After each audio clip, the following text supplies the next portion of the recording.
Il y a des histoires qui se terminent quand on trouve un corps ou lorsque le mot fin apparaît sur l'écran. Et puis, il y a celles qui ne se ferment pas. Elles laissent derrière elles des traces impossibles à nettoyer. Ce soir, je vous raconte ce qui arrive quand on remonte une piste trop loin, jusqu'à l'origine. Bienvenue dans le noir.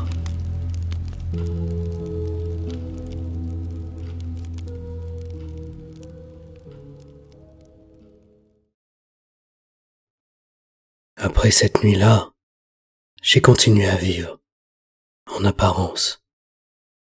Je travaillais, je répondais aux messages, je faisais les courses. Les journées tenaient debout, les nuits, elles étaient moins simples. Je ne passais plus devant l'armoire de mon père, elle était dans une pièce fermée. Je gardais toujours la clé sur moi, sans raison précise. Et parfois j'avais l'impression d'entendre un tout petit bruit derrière la porte, comme si le bois craquelait, travaillait. Il y avait ce froissement sec, mais je n'osais pas l'ouvrir. Les symptômes que je ressentais n'étaient pas constants, ils revenaient par vagues. D'abord, lorsque je me réveillais, il y avait ce goût de fer, et puis une démangeaison sous la peau des poignets, une gêne au coin des lèvres. Oh, rien de spectaculaire, non. Juste assez pour me rappeler que ça ne s'était pas arrêté. La disparition de mon père, c'était le point central. Je me repassais les mêmes questions. Pourquoi il avait su et pourquoi il avait attendu? Pourquoi ce mot suspendu? Je n'avais pas de réponse. Alors j'ai cherché. Les archives, c'est de la poussière et du néon. Des gants en coton, des boîtes grises, des registres lourds qu'on pose sur un coussin.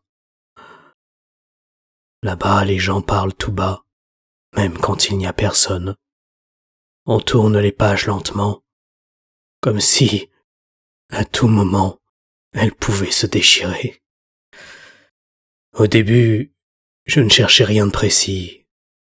Je relevais juste les noms de famille, les lieux, les dates, tout ce qui semblait anormal. Et puis, j'ai trouvé un nom. Néméline. Je l'ai vu une première fois dans une marge, à côté d'une succession. Ça semblait être une note courte, raturée, illisible par endroits. Je me suis dit que c'était un hasard, mais je l'ai recopié quand même. Et puis je l'ai retrouvé dans un acte encore plus ancien. Le notaire avait ajouté une mention au stylo. Et puis encore une fois, sur un plan cadastral jauni, une parcelle grisée, un endroit à noter. J'ai alors commencé à faire des colonnes, commune, date, notaire, famille, mots-clés.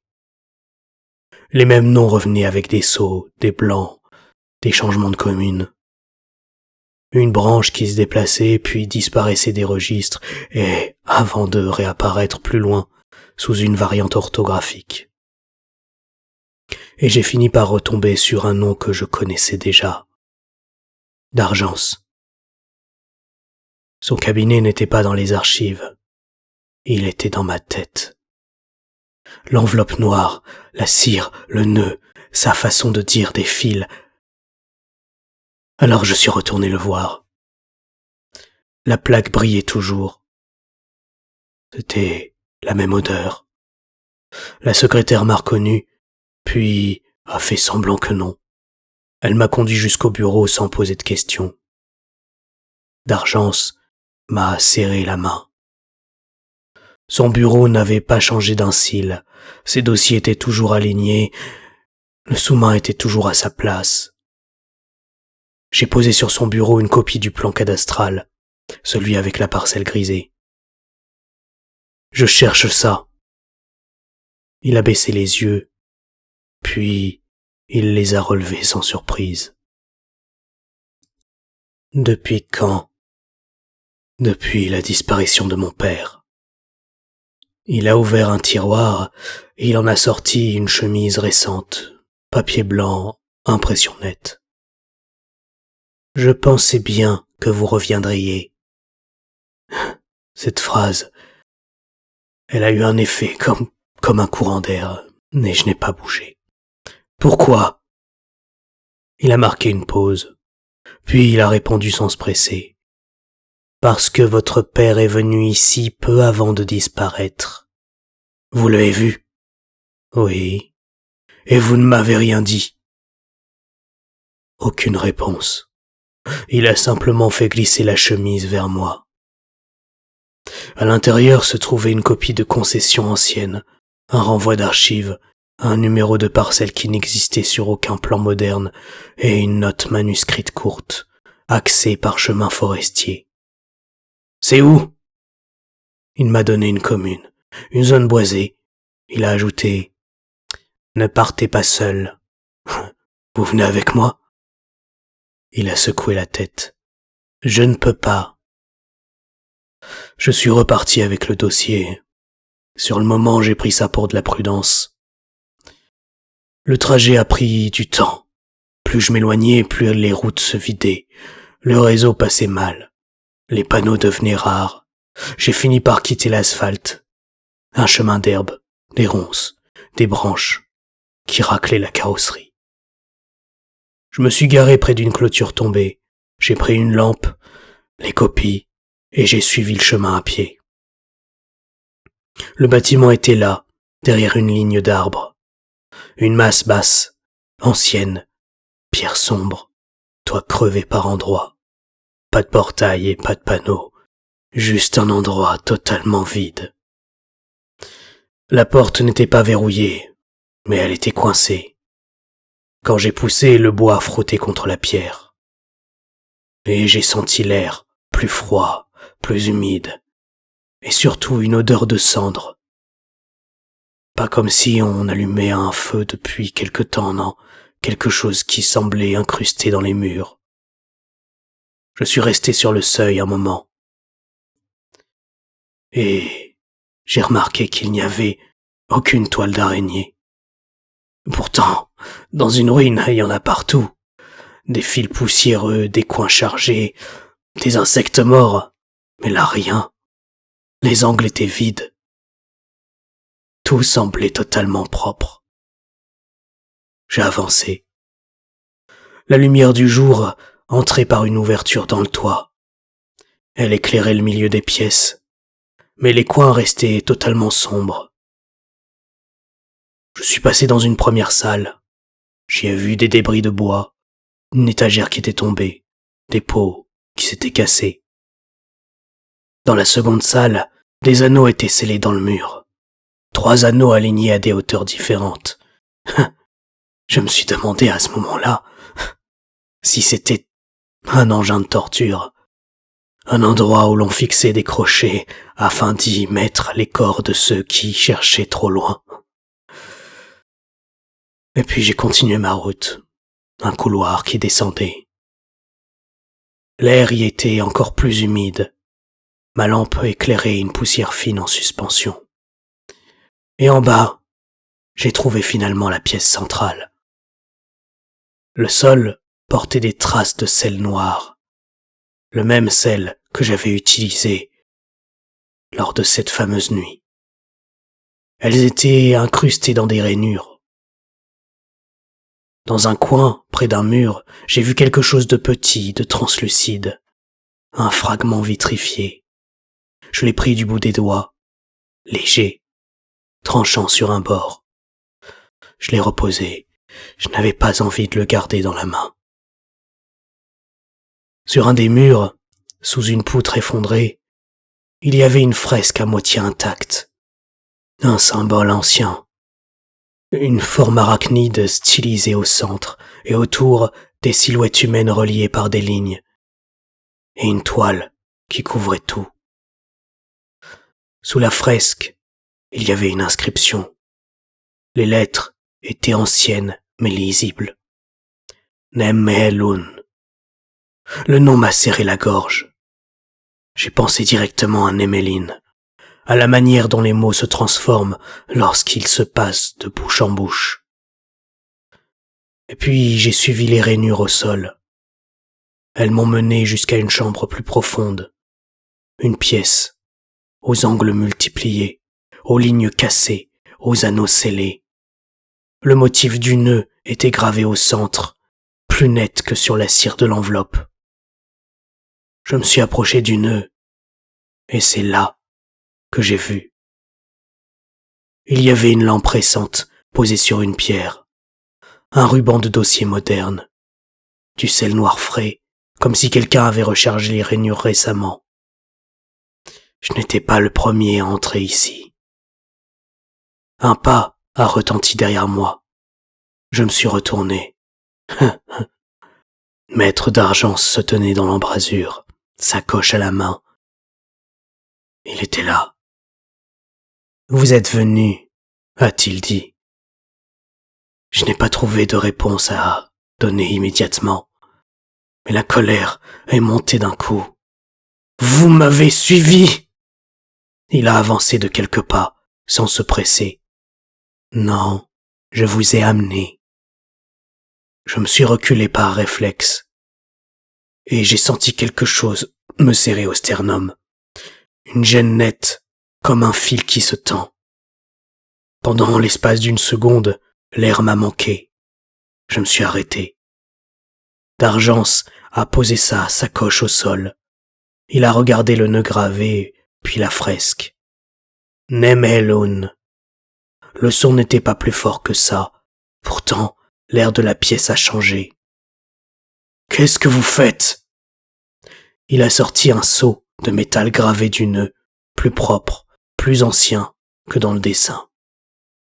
Ce que votre père a empêché jusqu'au bout. Mon estomac s'est serré. Vous l'avez connu? Il a hoché la tête. Gabriel Delmas, oui. Il est venu ici, et il a tenté de tout fermer. Il a réussi plus longtemps que les autres. Où est-il? D'Argence a regardé les anneaux, les rainures et le sel.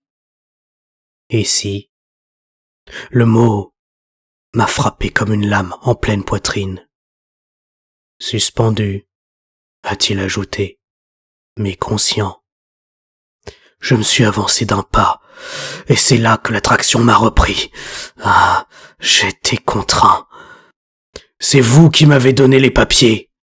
Oui. Il n'a pas nié ni argumenté. Mais pourquoi? Il a levé les yeux vers moi. Parce que vous n'êtes pas le seul. De quoi vous parlez? De la lignée. Il a posé une main sur sa poitrine, exactement là où je sentais l'attraction. Vous êtes une branche. Et vous? Une autre. Il a parlé comme s'il décrivait une évidence. Votre branche s'est cachée, elle s'est reclue durant des siècles avant de se mêler aux autres pour survivre. Et la vôtre? La mienne, elle s'est glissée à l'intérieur des choses dans les archives et les transmissions. Je les regardais sans comprendre ce qu'il voulait dire. Mais vous êtes comme moi. Nous sommes issus de la même graine. Il a désigné la fresque. Ils ont brûlé les œufs. Ils ont enfermé Nemelun. Certains œufs ont survécu. Je n'ai pas répondu. J'essayais de tenir debout. Je ne comprenais rien à ce qu'il se passait autour de moi. Tant que Nemelun est contenu, nous restons incomplets. Et nous ressentons toujours cette même tension qui revient au même endroit. Il a regardé le nœud gravé. Cette porte ne s'ouvre pas avec une clé, mais elle s'ouvre grâce aux deux branches. Je me suis tourné vers la sortie. J'ai essayé de repartir, mais cette traction m'a serré la poitrine. Puis ma respiration s'est raccourcie. J'ai compris que je ne pouvais pas fuir. Si je l'essayais, je n'en sortirai pas intact. Laissez-moi sortir. Il n'a pas bougé. Non, ça ne marche pas comme ça. Et si je vous tuais? Il a hoché la tête. Vous pouvez. Et la structure prendra ce qui reste. Vous êtes déjà raccordé. Vous deviendrez alors l'ancrage. Pourquoi vous voulez la libérer? Parce que je crois que c'est inévitable. C'est ça votre raison? Il a regardé le sel noir. Nous avons été conçus pour cela. Je secouai la tête. Mon père a voulu tout empêcher. D'Argence a sorti une petite fiole de sel noir. Il a versé une pincée dans une rainure. Le lieu a réagi. Une vibration fine.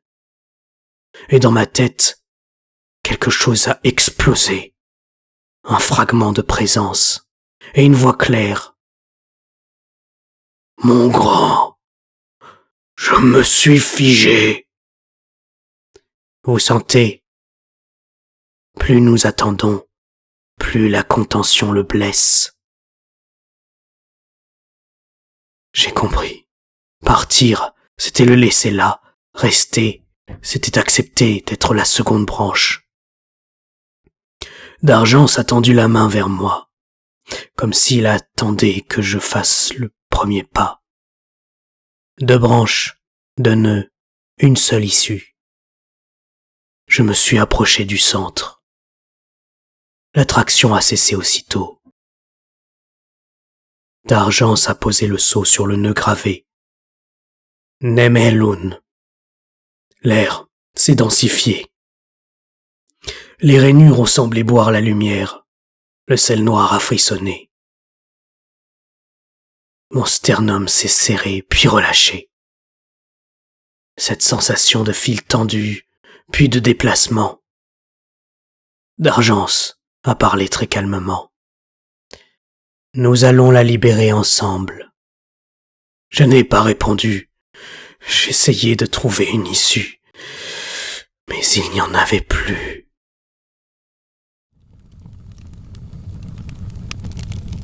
On se représente souvent l'origine comme une réponse, un point de départ qu'on peut regarder de loin, puis laisser derrière soi. Certaines origines ne laissent pas cette distance. Elles prennent place et elles entourent. Si cette histoire vous a laissé une sensation étrange, ne cherchez pas à la faire disparaître trop vite. Et si un nom vous reste dans la tête et se répète sans raison, évitez de le dire à voix haute.